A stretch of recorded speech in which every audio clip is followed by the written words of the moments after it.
Ano naman tayo, Bam, sa medyo personal life? As a mom.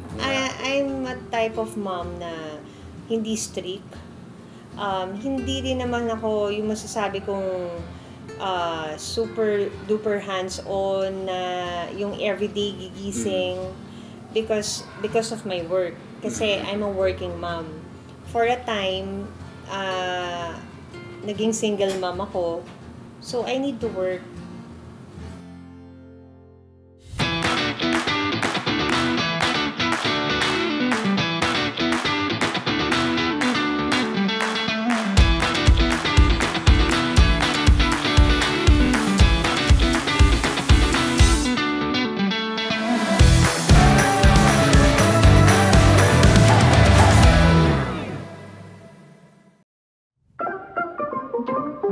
Ayun, Miss Ara, about naman as yung blended family, diba? How do you handle it? Kasi marami sa Philippines ngayon, blended family. Like me, ako, blended family na ano. How do you handle everything with regards to everything? Kasi hindi ko naman dinidibdib masyado yung mga bagay-bagay na syempre before, gusto ko buo sana yung family ko. Yeah. Pero nangyari yung nangyari, ibig sabihin, hindi nangyari yung gusto kong mangyari. Yun nga, acceptance. So, na-accept ko na yung nangyari sa akin. So, I think, pag na-accept mo na yung nangyari sa'yo, mas madali mo ma-adapt yung situation mo na as blended family.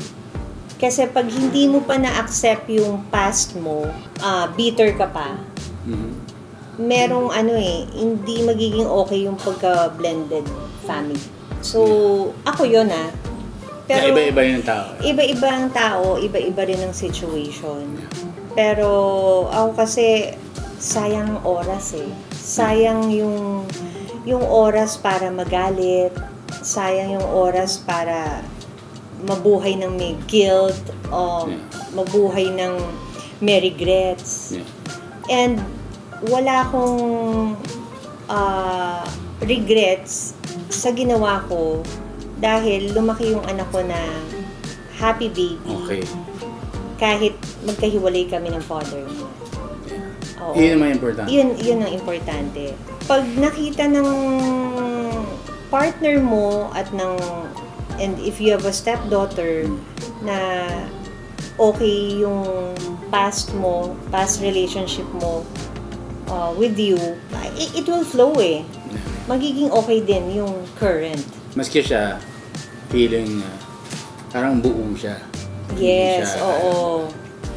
Tsaka nowadays, hindi naman din kasalanan ng mga anak yung mga nangyari sa parents. Yes. Like, sa husband ko, meron na siyang anak before, inaccept niya ako na may anak na rin ako. So, ganun din yun. Parang ang pangat naman yung may anak ako, inaccept niya ako, tapos hindi ko siya accept na may anak siya. It's unfair. Be happy with what you have, and kung ano yung status mo, and i-improve mo pa kung ano yung pwede mo pang i-improve. Pero pag may asawa ka na, lifetime commitment na may challenge yan. Not everyday okay kayo. Na may nadidiscover pa rin kayo sa isa't isa. Yun. Meron akong parang seryoso yan. Meron. Hindi, actually, di seryoso to. More naman kasi more on, medyo fun naman na ano yung pwede mong i-share na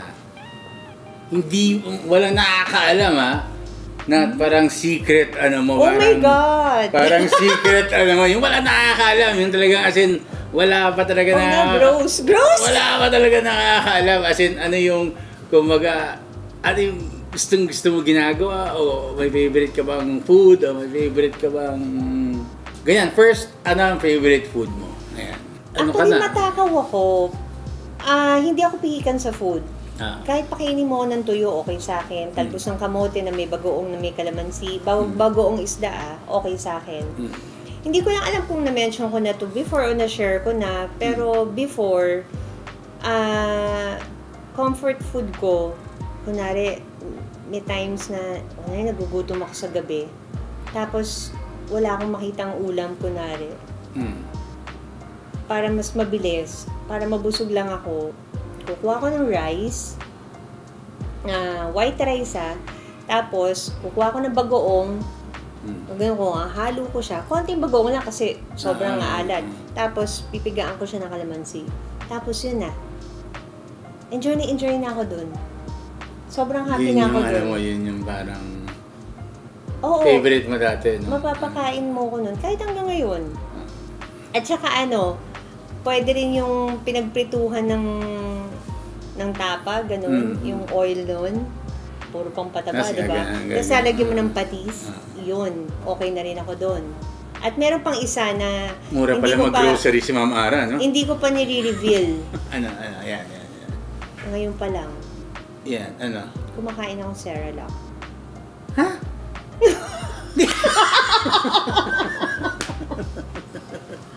Hindi ba? Oo nga, no? Particular, banana flavor. Actually, masarap nga yun. Pero, ang tagal ko na hindi titikman nung wala ng baby pa. Nagulat kayo, di ba? Nagulat ako doon. Kasi ngayon kumakain ko siya. And speaking of Cerelac, wala na ako sa bahay. Nung isang araw nag-crave ako sa kanya. Cerelac? Oo. Cerelac, Cerelac may gulay Baka naman bika naman. Bika naman. Hindi, totoo. Ang weird ko, no? Oo nga. Nag-agree ako doon, Parang hindi naman, alam mo yung dream role mo? Parang hindi naman. Ang dami nagugulat. Gusto ko siya. Even anak ko nagugulat. Ma! You're eating Cerelac! Pero enjoy ko siya. Tapos pumapapak ako ng powdered milk. Ayun, actually, ako rin. Pumapapak ako Milo. ng Milo. Ang dami natin brands dito, Dip nyo na lang. Buti sana kung mag-sponsor. Okay lang, mag-sponsor na rin. Oo, or supply, di ba? Pagka, life goals naman. Ano pa yung gusto mong gawin sa buhay mo? Kung papapiliin ka, gusto mo more success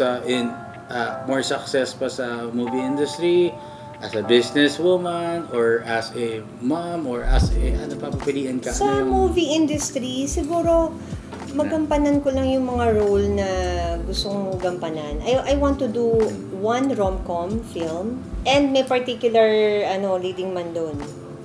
Si Piolo. In business? How about in business? In business, I want to have my beauty empire. Yeah. Oo. I think... I'm starting it now. Though nag-start na ako, The House of Ara. Nandun yung Ara Colors, my makeup line. Ara Secret, my beauty products. Then, The Ara Home. Iba naman yung The Ara Home. Basta siya, nandun siya sa umbrella ng House of Ara. And of course, Hazelberry. Gusto ko magkaroon ng group of companies. Hindi, kasi gusto ko, meron akong mapamana sa anak ko na business. Kasi alam mo na ang pera hindi pwedeng pamana, di ba? Yes. Magbilis maubos. Oo. So, kailangan, meron akong matayong legacy na i-continue niya. And, nag-iisa lang din yung anak kong babae. So, parang mas bagay sa kanya yung beauty products, di ba? Pero syempre may mga dream din akong iba, pero naka-plan naman siya. One at a time. Eto, talagang seryoso na ako dito. Kasi ang dami kong, hindi naman distractions, ang dami ko kasing ginawa this past few years. Di ba, may kinasal ako, tapos tumakbo ko, tapos may showbiz pa. So ngayon, parang ina-align ko siya. Which is, I've learned my lesson. Ang dami na, kumbaga, nawalan ako, din tayo, nabudol din tayo sa money, yung ganon. So, I think, mas careful na ako this time. Oo. Yun ang pinaka-important. Oo. Kasi ang showbiz, hindi naman lifetime yan. Meron pala akong sasabihin pala sa Si Ma'am Ara kasi, mula nung nag-guest ka dito, ma'am, yung business ko talaga, nag-thrive. As in, sobra nag-thrive. As in, Salamat. dati siguro, nag-times And your lucky 3. charm. Yes! As in, marami ba pilang Sabi fans mo nga ako daw inahanap ng Oo, ang dami nag-I love you sa'yo dito. Dati ba? Ay, pagpasok Si na, I Manong, love you. may isang si Lolo. Ay ko, Lolo, kung nanonood ka. Ay, alam ko nanonood ka. Si Mama Ara, Ayan, As in, love na love ka na. Sabi niya, di ba? Oo, Nag-message pa nakakatuwa. siya. Hindi daw siya dapat bibili. Bumili lang daw siya dahil nakita niya ako na bumili dito. How do you handle yung mga bashers na lang? Huwag na intrigues. Bashers kasi maraming bashers. Dati umiiyak ako eh. Ngayon, dead man na. Sanay ka na. Oo, nasanay na ako. Pag wala, erase, dead ma, blocked. Kasi, ang dami kong ginagawa sa buhay ko. I mean, I want to be productive. Yeah. Ayoko yung masayang yung oras ko sagutin sila. And lastly, Miss Ara, ano ang mababahagi mo sa mga nanonood sa atin as a life lesson na pwede nilang gamitin para, kunwari, medyo lumaglag sila. Ano naman dapat mindset nila? Ang mindset nila, dapat huwag nilang isipin na forever silang ganon ang situation. Yeah. And minsan, mas maganda maranasan mo yung failures or yung pag-down dahil pag mas nagkakaroon ka ng motivation at pag na-reach mo yung gusto mo mangyari, mas pag-iingatan mo yung ma-achieve mo. Kasi naranasan mo nandun before. Yeah. And mas magiging grateful ka. Magiging grateful ka at mas magiging careful ka. Diba? Kasi, sinasabi nga nila, life is beautiful. Parang roller coaster talaga. Walang smooth. I think it's okay not to be okay. Diba? It's okay not to be okay. I-embrace niyo yung feeling na yan. Dahil it will help you na mas maging better person, mas maging okay.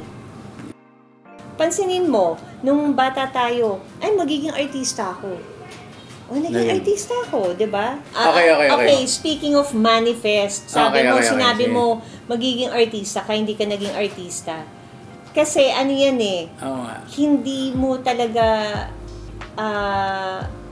nilagay sa puso yung pagkakasabi mo ng gusto mong maging artista. Tama ba ako? Hindi, actually, sumubok ako eh. Alam mo si Direct, Jet Spiritu. Oh. Si Direct Jet Spiritu. Ayan, nagbayad pa ako sa kanya, sabi ko. Nagbayad ka pa? Sabi ko, pasok na naman ako. So, pinasok na ako dun sa NBI, yung parang kay Dennis Padilla at kay Leo Martinez. Ano pakiramdam mo nung nag-shooting ka? Hindi nga ako makapagsalita ng yung words ko na okay. So, hindi talaga ako meant to be. Naging hindrance. Naging hindrance ko. Yung mahina yung ang tawag dyan? Memorization. Memorization ko. Ito mo ngayon, hindi ko alam. Kasi, ibig sabihin, hindi ka ganun ka-eager. Kasi kung ganun ka ka-eager mag-artista, you will learn. Yeah, pero nakakasalita ako. Nagtitrain ako sa Amerika. Oo. Nagtitrain ako sa 1,000 na tao how to sell cars. 1,000 Amerikano Nagtitraining ako sa kanila, pero yun kaya ko. Sabihin, hindi yun ang destiny mo. Destiny mo maging businessman. Pero hindi ko kaya pagdating ng camera. Kahit ngayon, sa camera, hindi ko alam saan ako titingin. Oo. Parang ako may multiple personality. How are you pala? Nakita ko kayo pumunta kayo dito ni Christine. Sobrang, parang close na kayo ngayon. Dati hindi, no? Oo nga. Bakit nga? Siguro, I guess nag-mature na kami pareho. And yung daughters namin kasi halos same age. So, sobrang close parehas na kaming moms. Parehas na rin kaming nag-fail sa first relationship namin, yung sa father ng mga namin, anak, mas okay kami ngayon ni Christine. Mas nagkakaintindihan kami at saka mas na siya sa akin mas tinatawag na niya ako ngayon gano'n naman, di ba? Gano'n nga ang buhay. Dati hindi kayo okay. Kaya better na wag na rin magsabi ng mga hurtful words na ang hirap bawiin pag naging okay na kayo. At least, di ba?